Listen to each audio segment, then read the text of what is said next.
nchi unaolenga kuongeza uhimilivu wa misitu na jamii zinazoitegemea.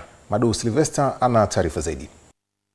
Uzinduzi huo umefanyika leo jijini Dar es Salaam ukihudhuriwa na viongozi wa wakala huduma za misitu Tanzania, TFS, Wizara ya Maliasili na Utalii, pamoja na shirika la Umoja Mataifa kupitia shirika lake la mpango wa maendeleo UNDP.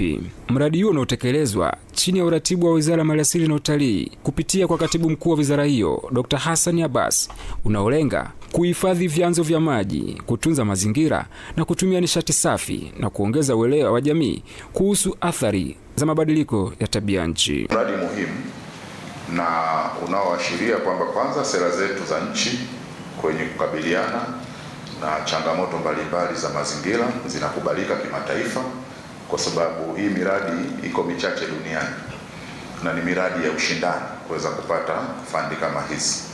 Kwa kama taifa, manake hii pia ni matokeo ya actually kuonyesha kwamba juhudi, sera, mikakati na maono ya serikali yetu ya 600 chini ya rais wetu Dr.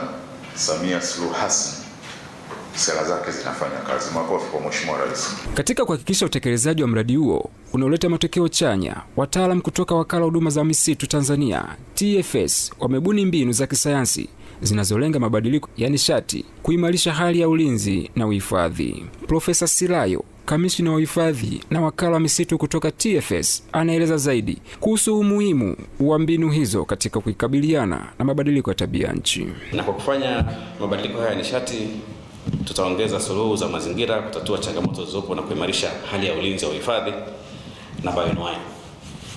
Mradi utaimarisha ushirikiano kati ya serikali na jamii pamoja na wawekezaji wa shughuli za utalii kwenye maeneo ya misitu ya mazingira asilia. Tunaamini wawekezaji wetu katika maeneo haya watakapowekeza, tunao tayari. Kwa upande wake, shirika la Umoja Mataifa na maendeleo UNDP, mradi huo unaonekana kama mfano wa mafanikio ya ushirikiano kati ya serikali na taasisi za kimataifa.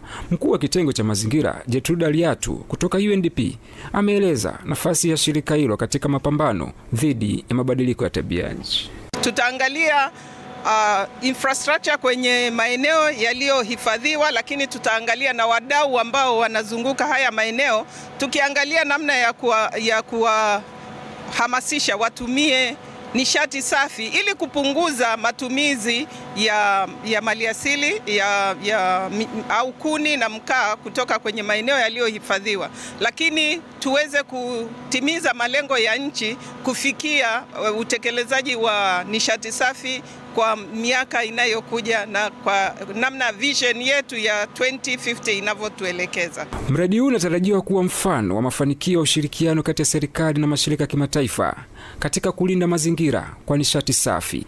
Ni hatua muhimu kuelekea Tanzania yenye misitu imara, mazingira endelevu na jamii zenye ustahimilivu dhidi ya mabadiliko ya tabia nchi. Madu Sylvester wa EATV.